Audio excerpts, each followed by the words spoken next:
para Este es mi charanga. Ya saben, vamos a traer mucho contenido con orquestas de Cuba, ya que la charanga ahorita está en Perú. Y también no te pierdas, en marzo vamos a estar haciendo un tour charanguero, solamente con los muchachos. Vamos a estar con entrevistas, con cosas. Y miren, ahí veamos este espectacular tema del Malecón de La Habana. Vamos a estar por ahí más tarde. Vamos a disfrutar, ya hemos disfrutado de muchas cositas de Cuba.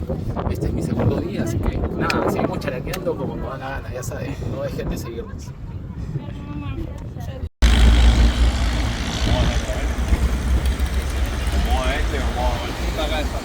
Estamos llegando a la casa de don Pedro Pablo Gutiérrez, ex charanga habanera. Sí, acá estamos. Estamos llegando a la casa de don Pedro Pablo Gutiérrez. Vamos a ver cómo el gordo. La fiebre.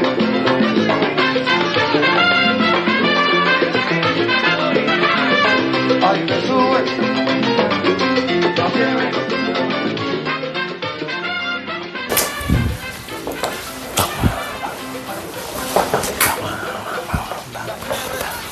Hola mi gente de Este es mi charanga, ¿cómo están? Les saluda su amigo Paulito GP y hoy tenemos un programón. Tenemos a un bajista talentoso, él es de la vieja escuela, él viene de la época o de la década del 90, miembro fundador de la charanga habanera, todo un conocedor de la música cubana que nos recibió en su casa. Él es el gordo, más conocido como Pedro Pablo Gutiérrez, ya no está tan gordo, está más delgado, pero nos trae una entrevista, una súper entrevista contándonos su historia, contándonos su paso por Cuba, por muchos países del mundo, como músico, y también nos cuenta sus experiencias también aquí en Perú, ¿no? Él es un gran artista, así que hoy tenemos al gran Pedro Pablo Gutiérrez aquí en tu canal. Esta es mi charanga. Síguenos.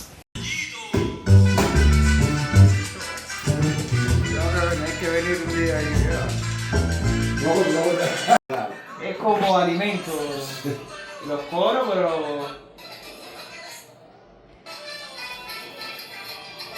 eso hoy no se hace, esa limpieza, los metales. Sí, la música un poco más cargada. Bueno. Don Pedro Pablo, para usted, ¿qué significa ser un charanguero? Bueno, creo que el charanguero es una condición. Todo el mundo no sepa ser charanguero. Eso hay que sentirlo y llevarlo en la sangre. Todo el mundo no tiene la posibilidad de sentirse emocionado. Uno que es tan grande como es la charanga habanera. Tanto en mi época como en la época posterior a ella. Pienso que la charanga habanera es una condición. Y eso implica, ser charanguero es vestirse, ser de la calle. Cuéntenos eso. El charanguero es saber vestir, saber llevar, saber comportarse, en fin.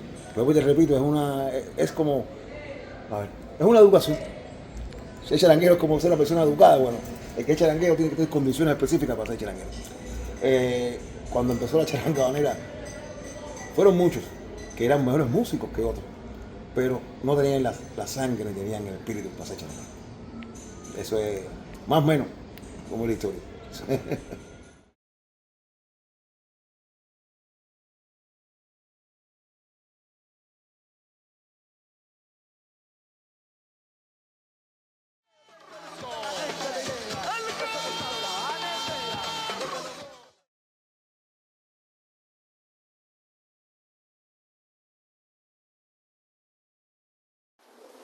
Hola mi gente, ¿cómo están? Les saludo a su amigo Paulito GP y hoy tenemos un tremendo músico. A él se le conocía en la charanga habanera como el gordo. Así que hoy tenemos a Pedro Pablo Gutiérrez aquí directamente desde La Habana, Cuba, desde su hogar. Le damos la más cordial bienvenida. Muchas gracias. Muchas gracias por la invitación a su buen programa de música cubana y charanguero. Así es, se llama Este es mi charanga, Paulito GP. Así que comencemos con esta picante entrevista porque vamos a tener muchas cosas. Ya hemos ido conversando off the record, así que vamos a recordar muchas épocas bonitas de la charanga habanera. Don Pedro Pablo, coméntenos primero sus inicios en la música. Bueno, de niño, yo de niño empecé a estudiar en el Conservatorio de Música a los 8 años. Ya. Empecé a estudiar violonchelo y después estudié todo de niño, después estudié nivel elemental, nivel medio, y me gradué en el Amadeo Roldán, en el Conservatorio de Música Amadeo Roldán, de violonchelo. En 18 años tenía cuando me gradué. 18 años. ¿Cuál fue su primera agrupación? La primera agrupación profesional, Richard Evans, la orquesta del maestro Richard Evans, tocando violonchelo también. Y de ahí, ¿cómo nace este cambio para hacer, para el bajo y todo ello? ¿Cómo nace? O sea, obviamente usted comienza con los violines y todo esto. ¿Cómo nace después la pasión por el bajo? No, el bajo siempre estuvo en mi vida, siempre. En la escuela, cuando yo estaba pequeño, ¿no? Siempre me gustó el contrabajo y lo tocaba. Y lo que no era mi instrumento base era el violonchelo. Pero siempre he dado los dos instrumentos a la par. Y cuando llego al nivel medio, en el Conservatorio de Madero Roldán, es cuando más le pongo más interés al contrabajo, gracias al profesor que se llamaba Lenov, que era un profesor búlgaro, que fue el que me ayudó a la técnica del contrabajo, porque se parecen, pero no son iguales las técnicas del violonchelo al contrabajo. Y con la ayuda de Lenov me pude desarrollar un poco más en la técnica del contrabajo. Y siempre he estado en la escuela. Nosotros fuimos los primeros jóvenes que tocamos en el Festival de Jazz, ya en los años 80 y pico. Hubo antes jóvenes que tocaron, ¿no? Pero de los que tocamos después, yo estuve incluido en eso, tocando contrabajo. Siempre me gustó la música popular, tanto el jazz como la música el son, la guaracha, el mambo, todo. ¿Y cómo ingresa a la charanga habanera? Coméntanos esa maravillosa etapa. Usted ya tuvo una preparatoria y, según lo que conversamos, fue como una selección de varios músicos que iban a Montecarlo. Coméntanos esa experiencia. Bueno, la mía fue simpática, ¿no? Porque en realidad David Calzado y yo teníamos una relación muy familiar. Ya que su papá y mi papá tocaban juntos en la misma orquesta, en la orquesta Estrella Cubana. El papá de David era cantante, Sergio Calzado, y mi papá era abuelista, José Luis Gutiérrez. Entonces nos conocíamos, David y yo nos conocíamos cuando yo éramos muchachos, pero íbamos juntos a las actividades, y después la relación se mantuvo. Él cogió su camino, yo estaba más pequeño, entonces seguimos haciendo cosas y nos conocíamos. Y un día él se acuerda de mí y me dice, oye, tengo un negocio para Montecarlo, para que venga con nosotros a tocar el violonchelo. Y ya está bien. Pero bueno, en aquella época los jóvenes no son como ahora que toman sus decisiones. En aquella época los padres ya te decían sí o no. Entonces mi papá me dijo, no, por ahora no. Y me mandaron para otra orquesta y al final, ese primer año con la charanga lo perdí. Y a los siguientes años, cuando iba a ver, me dice, viste, te quedaste fuera de pero este año no. Y ahí empecé con la charanga tocando violonchelo, timbal, güiro y haciendo coro, porque ya había que hacer de todo. Como íbamos al Principado de Mónaco, era una orquesta charanga, y ahí la primera parte de la música instrumental, estándares para la parte de la cena, y después hacían un bailable donde los músicos se desdoblaban, yo dejaba el chelo y yo el timbal. El violista cogía el panguiro, y así, y ahí todo el mundo cantaba, así empezó la charanga habanera, que había empezado ya, ¿no? Pero mi entrada fue así. O sea, músicos versátiles. Sí, ahí todo el mundo tocaba 2 y 3 y 4 instrumentos. Y eso también le sirvió en general para... Sí, para lo que vimos después. Ahora, para esa etapa y la charanga habanera se forma pues como un proyecto solamente para Montecarlo. De ahí cómo se madura este proyecto y ya se queda permanente? Bueno, el cambio, se refiere al cambio a que David ya comienza... Bueno, eso se fue estando en la medida que íbamos estando en Montecarlo. Año tras año, ¿no? Verano tras verano. David iba diciendo que su idea, ¿no? Tenía su idea clara de lo que quería. En primer lugar, quería una orquesta espectáculo. Y entonces, esa siempre fue su idea. Porque, como te decía, el padre David venía de Estrellas Cubanas. Para Estrellas Cubanas, el padre fue cantante de Fajardo y sus estrellas. Y en Fajardo y sus estrellas, todo eso que hacíamos nosotros, la charanga habanera, lo hacía Fajardo y sus estrellas. Que los músicos bailaban, todo el mundo bailaba. Después David lo lleva a la ritmo oriental. Y después de la ritmo oriental, David lo lleva a la charanga habanera, que es donde ya se hace el boom, que es el movimiento coreográfico, y los músicos cantan, bailan, y ahí sale la idea. Y en Montecarlo se crea entonces toda esta idea, ¿no?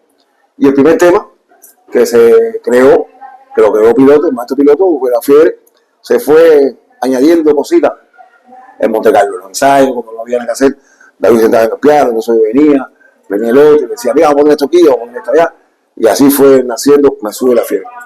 El primer tema que se grabó, que se tocó de la música bailable. ¿Y con qué estrellas ustedes compartieron ahí en Montecarlo? Coméntenos un poco, ¿con quiénes se interactuaron? Muchas, imagina que tuvimos la dicha ahí de Frank Sinatra, Steve Wonder, Barry White, Lisa Minnelli, fueron tantos, fueron tantos que increíble. Toda la semana había un cantante diferente. Y además, a veces los músicos de la orquesta, ¿no? Tenían la oportunidad a veces algunos de tocar hasta con invitados con eso, la orquesta de esas agrupaciones. Tocaron, Juan Carlos tocó Massa, tocó el difunto Puchilán, tocaron percusiones con esas grandes figuras. Y ahora viene ya la etapa ya más internacional de la charanganera. Viene Mi Sube la Fiebre, de ahí viene Los Cis, tremenda atmósfera, para que se entere La Habana, tremendo delirio. Coméntenos cómo se da esa transformación, porque la charanga bandera sufrió proceso de transformación obviamente para bien, ¿no? Es como cuando la metamorfosis de una oruguita y de ahí se transforma en una mariposa gigante, ¿no? Algo así pasó. Coméntanos esa etapa, la primera etapa ya. Me Sube la Fiebre, ¿de ahí qué viene? Bueno, la primera etapa te voy a contar algo que nadie sabe. A ver, cuéntame. Cuando ya David decide, ¿no? Hacer la charanga bandera como para baile, él decide por problemas, ¿cómo decirle ahora? En esta época de marketing, descubrir el cello, porque bajista yo estaba tocando el bajo ya, pero por un problema de marketing, para no decirle de interés, él decide poner a tocar el bajo al difunto Juan Carlos Fumer, al hijo del maestro Fumer. Y entonces me dice, hermano, ¿qué hago? Le digo, bueno, sí, ahora mismo estoy en la calle, pero me parece que en la calle no me voy a quedar. Y cogí el bongo y me puse a tocar el bongo. El primer bongo Seba Charanga Bandera fui yo. Mira, eso no lo sabía nadie. Sí, el primer bongo Seba Charanga Bandera fui yo. Y me pongo a tocar el bongo, me veníamos con la técnica, la influencia de tocar en Monte Carlo, los instrumentos, me pongo a tocar el bongo, pero quedarme fuera. Y bueno, como dice el dicho, lo que está para ti nadie te lo quita. Estaba una presentación para una gira que íbamos a hacer a Chile. Me acuerdo que ensayábamos aquí en Revillagijeo, los primeros comienzos. Y Juan Carlos nos dejó, como decía un buen cubano, nos dejó quemado la presentación. Ya, todo preparado, todo listo, y Juan Carlos nunca apareció. Juan Carlos Formel nunca apareció. Y le dije, no te preocupes, que eso no tiene problema. Y dice, ¿tú sabes todo eso? Le dije, claro, chico. Cogí el contrabajo, pim, pam, hasta que duró. El bajo. El bajo. Esa fue mi primera presentación como bajista hasta el 98 que se acabó mi participación en la charanga bandera. Y ahí es como entro yo como bajista. Primero bongocero fui yo. Y después, Vitico. primer bongocero soy yo.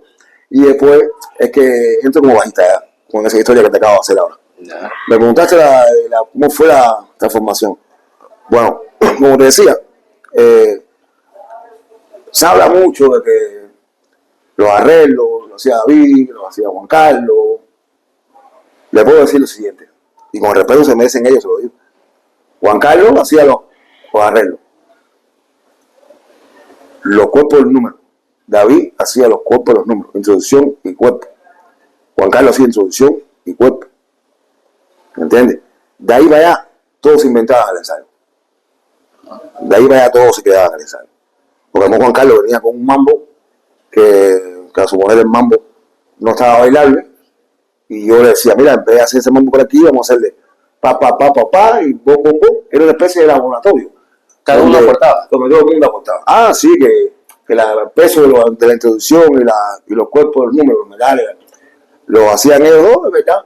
Después se sumó Manolito también. Manolito también se sumó. Pero todo el laboratorio. Ahí todos llegaban, cuando llegaban los arreglos, había cosas que había que quitar. Porque que está, nosotros teníamos un dicho que decíamos, ¿verdad? ¿Cuándo se baila aquí?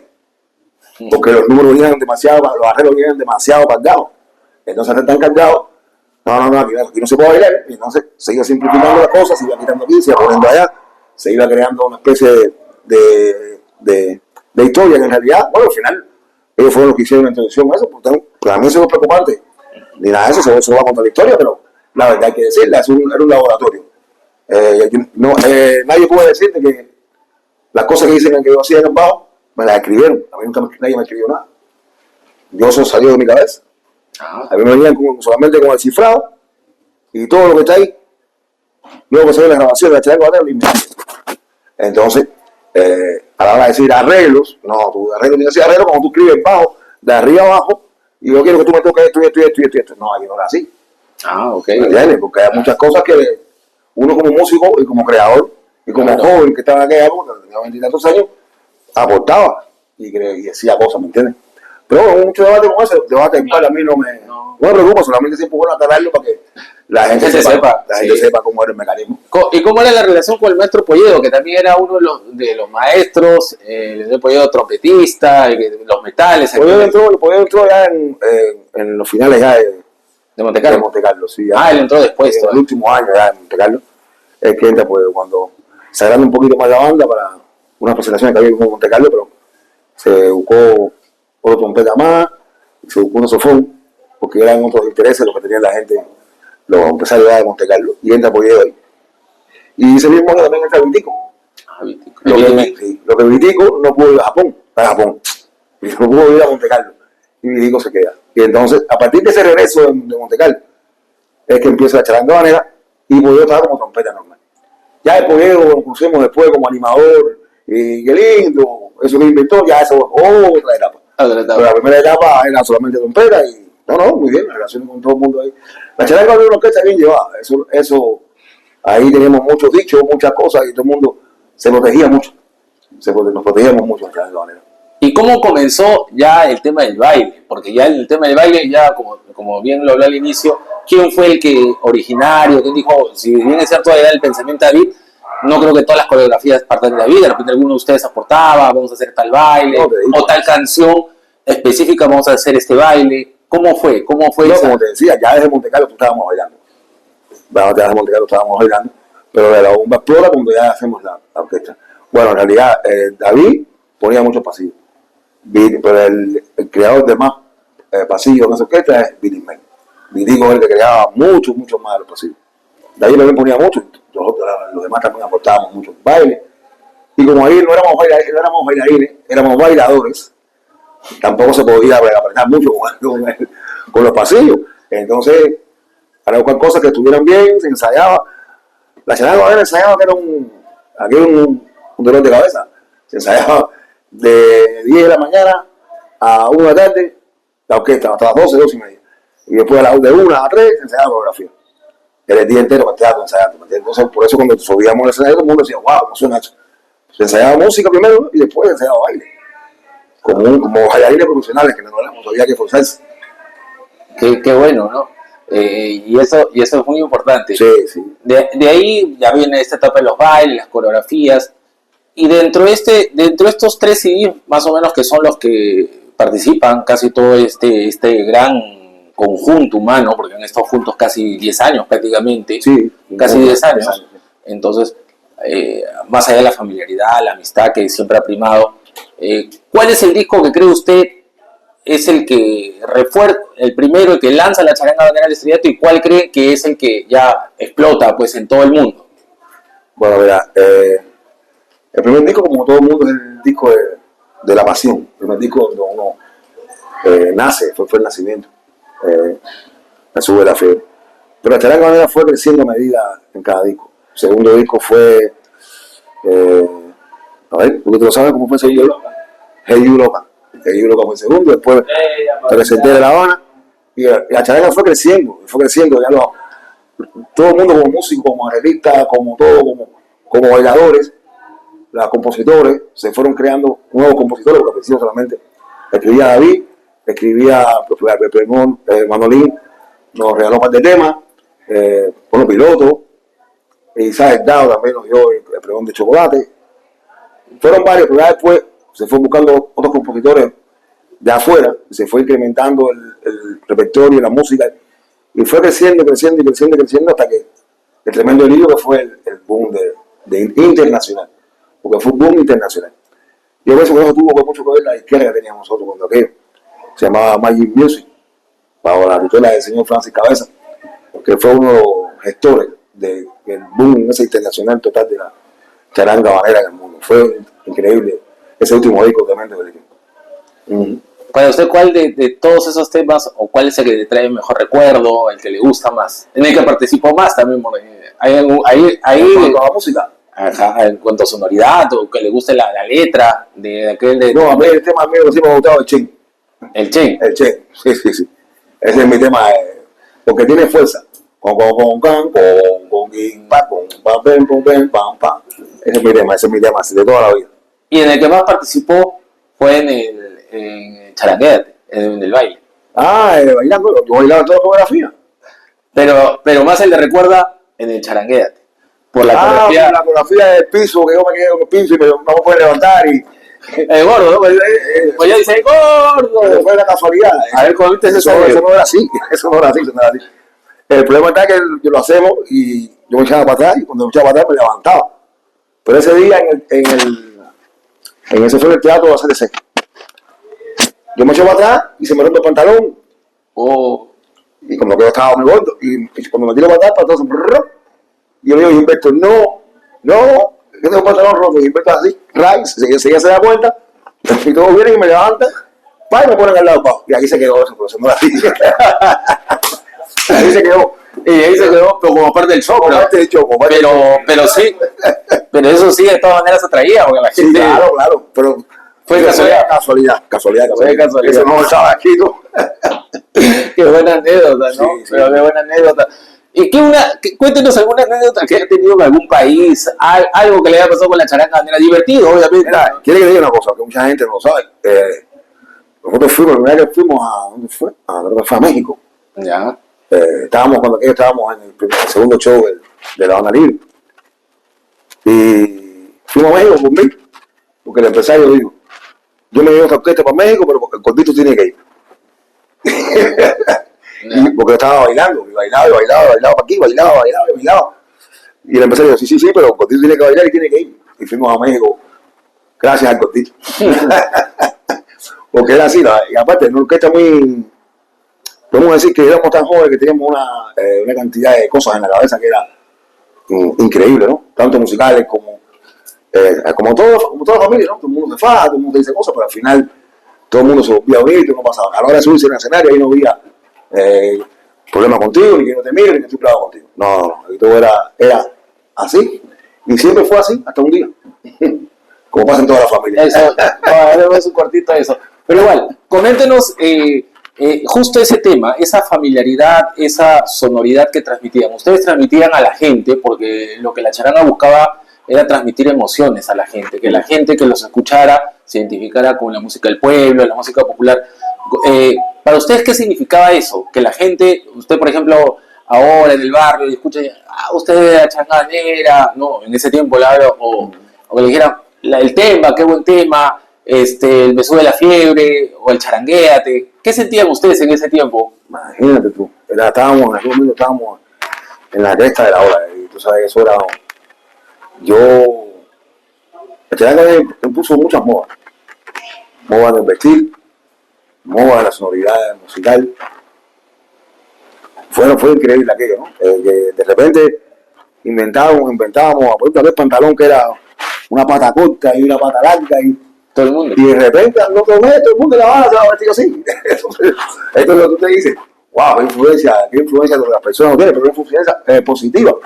Donde quiera que tú digas el charanguero, porque éramos gente de pueblo. Nosotros no éramos una orquesta como otras que salieron después, que no iban a los lugares, todos los músicos estaban estirados. No, nosotros no. Nosotros lo mismo, estábamos metidos en Marianao, en La Lisa, en Arreo Naranjo, en Guanabacoa, y donde quiera que llegábamos, nos bajábamos en la guagua. No como otras orquestas que iban a los lugares, a los bailes, entonces no te quedabas sentado en la guagua, no bajaban, el público hacía alrededor de la guagua a saludarte y no bajaban, nosotros no. Nosotros llegamos a donde quiera y todo el mundo el momento. Y es algo que yo tengo que destacar hasta la actualidad de la charanga bandera. Para los chicos nuevos en general, eso parece que de ustedes ha quedado, porque yo en Perú he visto muchas generaciones, ustedes no lo llegué a ver, porque bueno, te da 20, justo en la época que a mí me gusta, el Lola, 97 sí, pasa claro. Esto de la separación y todo. Yo llegué a ver a la siguiente generación, donde estaba Dantes, Tirso, no tuve la oportunidad de ver a la Forever, pero ya seguí ahí en Soy Cubano Popular, o sea, y de ahí pude conversar y mantenían esa mística de la charanga bandera, estar con el pueblo, o sea, bajar en Perú, no es que no, o estar en una zona VIP y dice no conozco a nadie, no. Y eso qué bonito es que un artista pueda acercarse al fan, ¿no? Y que puedan compartir. Ustedes me dicen que estaban como unos rockstar, venían acá. causó furor furor. La charanga era. Imagínate que todo el mundo, como te repito, todo el mundo se vestía igual que nosotros, se pelaba igual, buscaban las modas. Era increíble, ¿no? Pero sobre todo lo que más a la gente le gustaba era que nosotros andábamos donde llega. Cuando aquellos andaban en bicicleta. Una orquesta es súper importante, súper pegadísima aquí en Cuba. Y nosotros andábamos en bicicleta, en Venoto. Cuando había los Venotos, la orquesta entera en bicicleta. Y donde quiera pasar, los charangueros. Y eso a la gente le gustaba. Ese rosa así. Y lo mismo me sentaba en tu casa, tomamos un ron contigo, que lo mismo cualquier tipo de ron. No, yo no tomo eso. No. Éramos así. Ante tanta competencia, ¿no? Estaban en ese momento los mamás, Sadelao, los médicos. O sea, tremenda competencia que tenían. O sea, no era la charanga habanera, en ese tiempo se supo posicionar entre tantas orquestas con competencia con muy buenos músicos. Obviamente, cada uno con su música, pero la charanga fue, creo que, la que revolucionó el estilo en esa época, ¿no? Fue algo diferente a los tupados, a todo lo que tenía, ¿no? Cuéntenos, ¿cómo hicieron para diferenciarse? Porque es difícil. Eso fue, que yo te diga, mira, te voy a hacer una anécdota, por ejemplo, mira, los tumbados, Juan Carlos. Juan Carlos creó un estilo de tocar el tumbado. Pero si tú miras atrás, Juan Carlos es violista.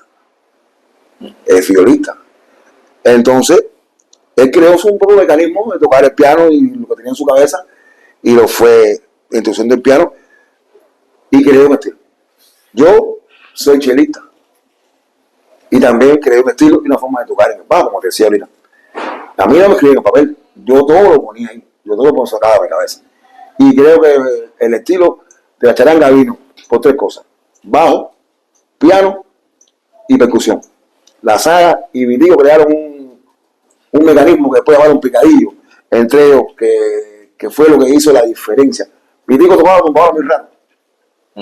Él tocaba tumbadora muy raro, pero supo acomodar el sonido ese que tenía, junto con la forma de tocar de la Saga, junto con el pie tumbado, el piano melódico de Juan Carlos, más eso. Entonces eso fue creando una especie de picadillo, que fue lo que hizo la realidad, el cambio de sonoridad. Porque en aquella época ninguna orquesta sonaba igual, ninguna. Y nosotros debíamos hacer una cosa diferente de lo que venía sonando. Y después se fue desarrollando. Cuando nosotros empezamos no teníamos hongo, pero fuimos los primeros que introducimos el pap, el chum chum pa, el chum chum pa, eso. Primero fue la charanga habanera. Y ese fue la primera forma, el primer cambio que se introdujo. Y que fue obviamente exitoso, ¿no? Exitoso, fue un cambio total. Y la otra es que teníamos dos violines. Ya eso cambiaba la sonoridad. Y al mismo tiempo teníamos tres metales. Eran tres trompetas y un saxofón. Dos violines. No, es que tú lo miras y dices, bueno, que tiene que ver la trompeta con el violín. Pero bueno, esa mezcolanza, ese arroz con mango, fue el que le dio la sonoridad. El sello. No, y eso es lo más importante. Ahora viene la parte un poco más triste, ¿no? Bueno, se separan, forman la Charanga Forever. ¿Cuánto tiempo estuvo usted en la Charanga Forever? Creo que no llega a los 2 años. ¿Y por qué se va de la Charanga Forever? ¿Cuál fue el...? No, bueno, yo creo que seguramente supo. Por el caudillismo. ¿Caudillismo? Sí, caudillismo. Yo no estaba para eso. No, si yo me fui de un lado por eso, no podía llegar al otro. Para lo mismo. Hasta lo mismo. Entonces ya decidí no. Primero que se fue Massa. Primero se llama Massa, después se llama Manolito, el tecladista, y ya después. Primo de David, creo, ¿no? Manolito, sí, primo de David, y después decidí irme. Porque empieza Massa director musical, porque en realidad la Charanga Forever era una cooperativa. Como habíamos tenido un problema anteriormente que ya todo el mundo conoce, sí.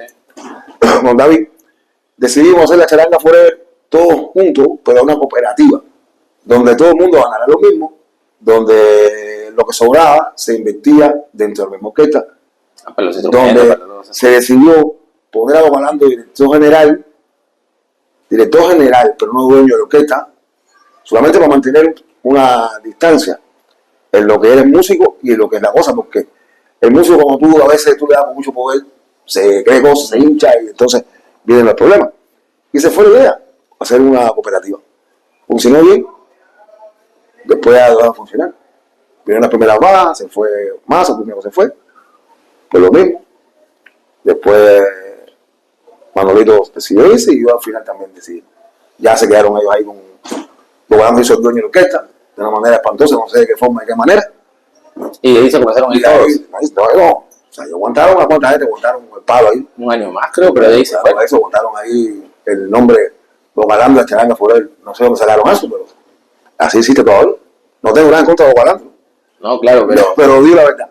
No, está bien, claro, hay que ser directo, ¿no? Sí, pero di la verdad. Y de ahí usted forma su propio proyecto. Coméntenos de esa etapa, desde el 2000 creo que más. Sí, 2000 hasta el 2006, coméntenos. Pero Pablo... Y la Rebambaramba. Dice, esa orquesta era un muchacho de si te digo la verdad, no eran ni siquiera grandes músicos. Pero como yo venía con un mecanismo interno de ensayo, lo traía la charanga habanera. Lo fuimos formando y lo fui creando y lo fui formando y lo fui formando. Y en un momento que esa orquesta, hicimos un tema que se llamaba El Don. Porque yo tengo el don, a mí te vas a meterme en tu corazón. Ese tema se pegó. En Perú se pegó ese tema. Y entonces ese tema se pegó mucho. Y cuando aquí empezaban las casas de la música, y yo tocaba tocábamos casi todos los días en las matines de la casa de la música. Y todas las tomábamos bien bonitas. Pegamos unos cuantos temas, la gente nos siguió, Después tuvimos un buenos cantantes. Rafael Lavarrera fue uno de mis cantantes. Rafael, sí, que estuvo en Lima. Que para descansar. Rafael Lavarrera fue uno de mis cantantes. Wilber, que está con la red, también fue uno de mis cantantes. El Guajiro, Ángel Manuel, Luisito. Fueron muchachos que se fueron desarrollando poco a poco. Pero bueno, después yo cogí mi camino, cuando uno cogió el suyo, después me decidí cogerme un plan, me fui a ir a México, regresé, y ya después, en otra etapa de mi vida, que fue el proyecto de José Cruz. Ya. Y ahora, ¿en qué está Pedro Pablo? Coméntenos, ¿cuál es? ¿Qué se dedica? ¿Qué hace ahora? ¿Toca? Estuvo, Sí. Cuando nos contratamos el año pasado, estaba en una gira por España. Entonces, cuéntenos un poco qué anda haciendo por el mundo. Bueno, como te decía, después de decidí algo, soy más de Rebambaramba, tuve la oportunidad de que me llamaran del Buenavista José Cruz, el original. Y estuve trabajando ahí desde 2009 hasta el 2016, que fue cuando ya se decidió eso. Después de eso, ya me he dedicado solamente a trabajar solo.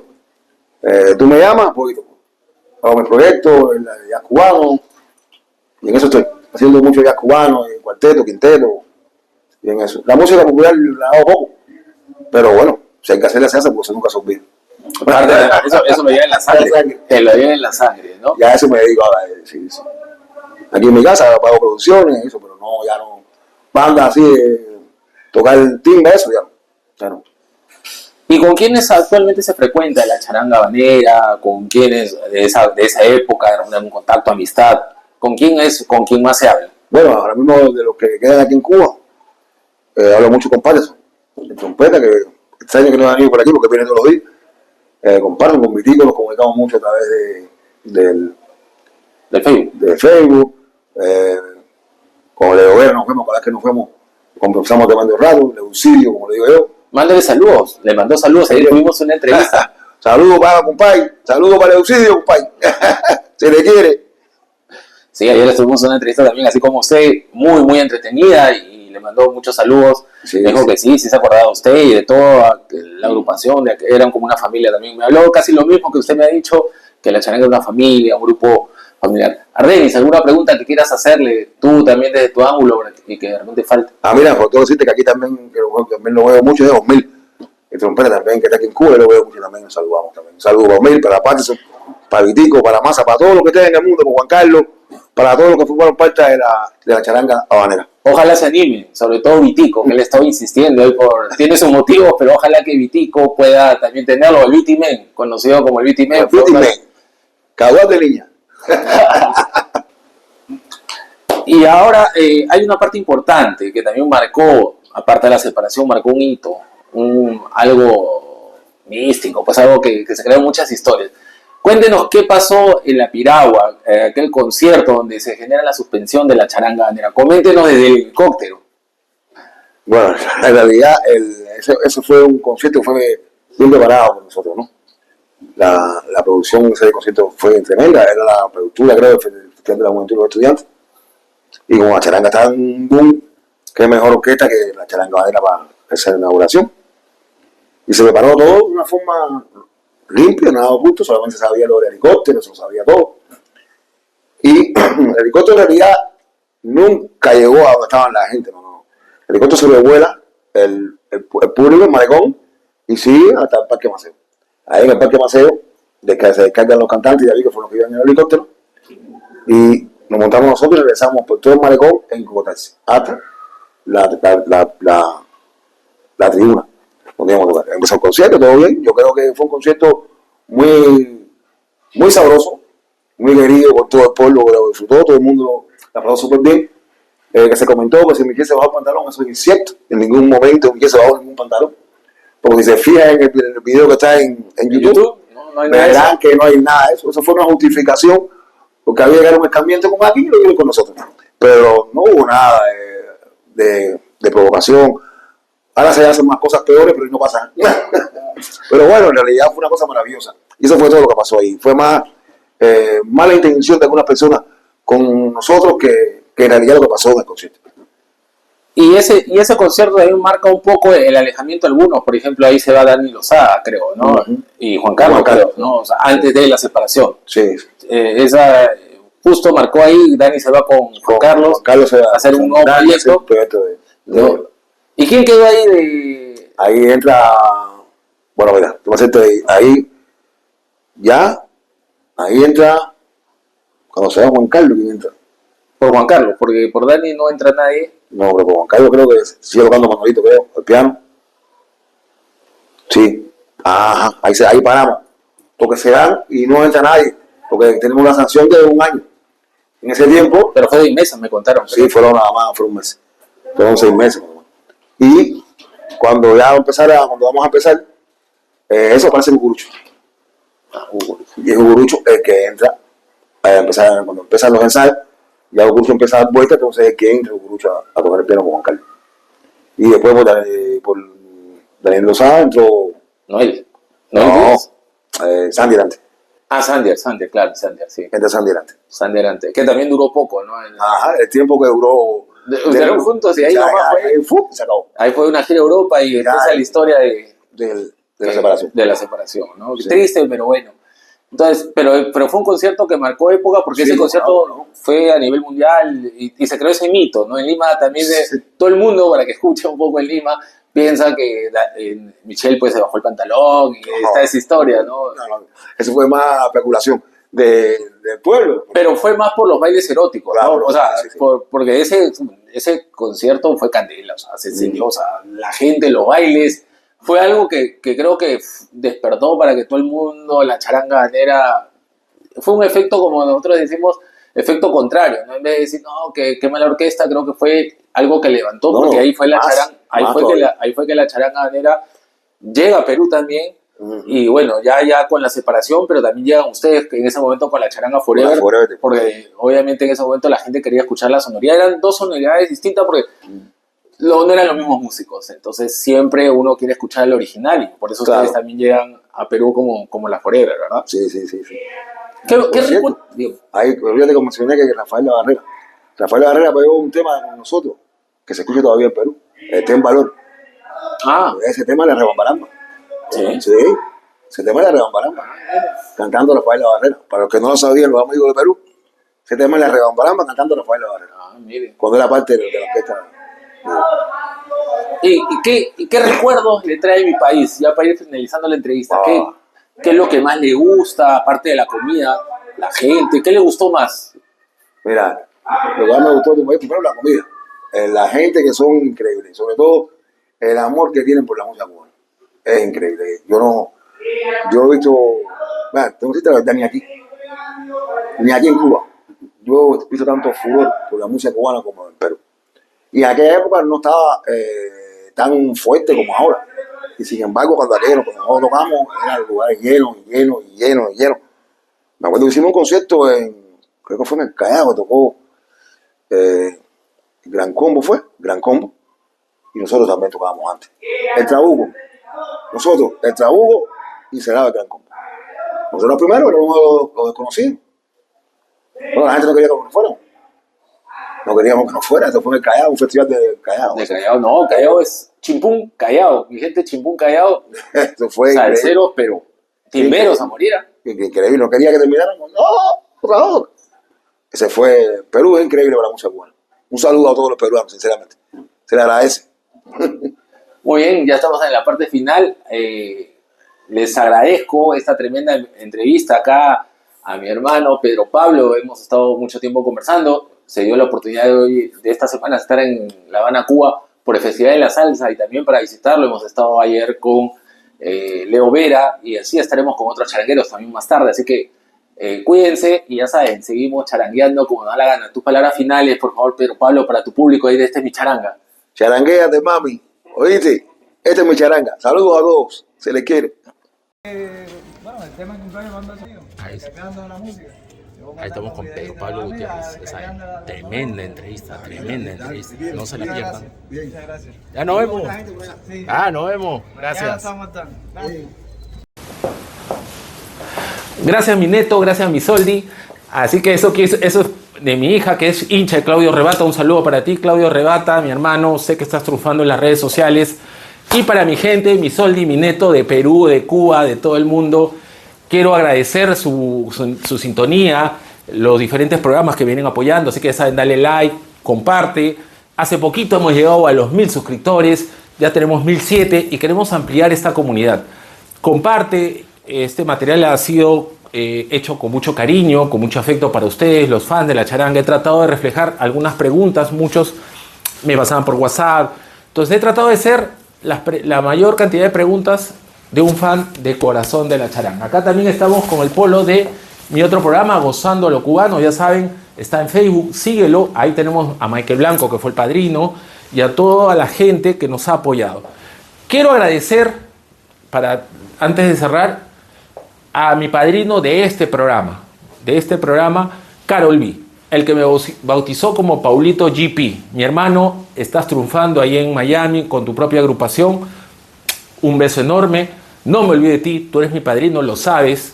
Agradecer a todos los charangueros que han pasado por aquí. Dantes Cardosa, el maestro Sergio David Calzado, el Boni. Gente que yo creía que nunca en mi vida iba a llegar a poder entrevistarnos. Pero gracias a ellos, a su don de artista, de gente, los he podido tener aquí en mi programa.